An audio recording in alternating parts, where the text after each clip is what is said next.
លោកយាយស្រឡាញ់ចៅគាត់ណាប៉ះណាកញ្ញិចអីអត់បានទេជាពិសេសអាយើងលេងខ្លាំងដាក់អូននឹងបងប្អូនគាត់ខឹងហ្មងណាមើលឃើញវីដេអូមុនអាជូគេទៅកញ្ញិចអត់បងប្អូនមានណាត្រូវមាត់យាយបដ ாய் ថ្ងៃហ្នឹងម៉ាក់យាយហៅអូននេះអានទៅអាវបកងដូចគ្នាហើយមកអ៊ំនេះស្លៀកខោឆ្នោតអីណាហើយឡើងជួនគ្នាមែនតែនថតតាំងពីថ្ងៃភ្ជុំបិណ្ឌការ៉េមកព្រោះអត់បានកាត់ត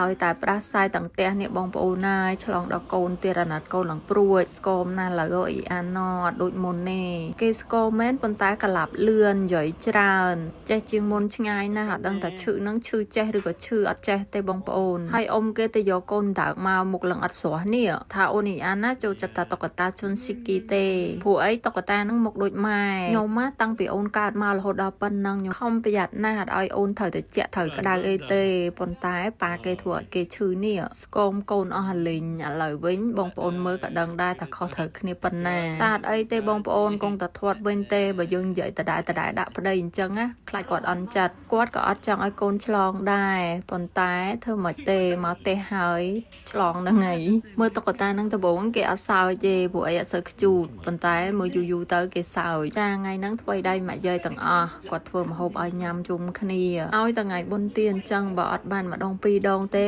គាត់អត់អស់ចិត្តទេហើយបើនិយាយពីកមុំកូនបើយើងវិញឥឡូវតែងខ្លួនណាបងប្អូនណាយនៅផ្ទះហើយក៏គេ make up ដែរគ្រាន់តែការ make up របស់គេនឹងវិញឡើងរាប់ម៉ោងអត់មានជួយអីសោះថាតែជួយមើលអូននេះអានទៅមិនថាទេអូននេះអានក៏គេអត់កាន់ដែរនៅអ៊ំប្រុសមើលនេះអ៊ំប្រុស3ទៅ3មកឡើងពេញទេហើយលើកឲ្យមើលរូបភាពផងនាំទៅខាងក្នុងបន្ទប់ផងឲ្យមើលហ្គេមផងអីផងនិយាយទៅអាសូរគាត់មែនតែន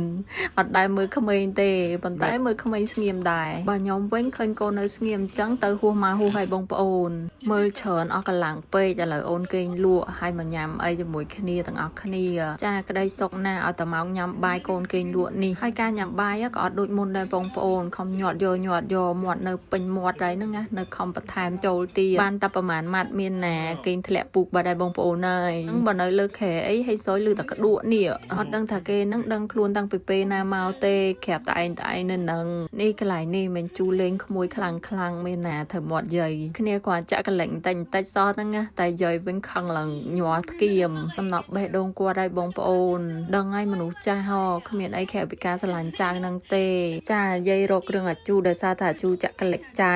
ប៉ុន្តែពេលយាយថាបអូនអាជូស្ដីឲ្យវិញគេថាលៀបលីប៉ាំឲ្យមកថាបអូនអញ្ចឹងទៅជាប់មុខអូនធ្វើឲ្យរួលអីចឹងណាបងប្អូនឆ្លោះគ្នាពីអ្នកម៉ែកូនហ្នឹងហើយមានបងប្អូនសាច់ថ្លៃជនជាតិគេពួកគាត់ចេះមើលចេះថែខ្ញុំអរគុណគាត់ខ្លាំងមួយទៀតអត់ប្រកាន់ទេនិយាយទៅទោះប្រទេសជាតិយើងមានរឿងអីក៏ដោយគាត់តែងតែសួរខ្ញុំមុន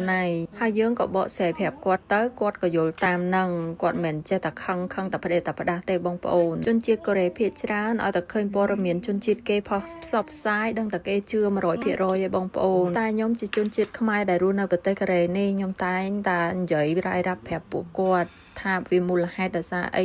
អញ្ចឹងណាបកស្រាយប្រាប់ហេតុផលឲ្យគាត់បានដឹងហើយគាត់ទៅមើលព័ត៌មានបន្ថែមអីអញ្ចឹងទៅគាត់ដឹងច្បាស់ជាងយើងទៀតហើយនិយាយទៅប្តីខ្ញុំក៏ទៅខ្មែរ2ដងហ្នឹងគាត់ថាសប្បាយ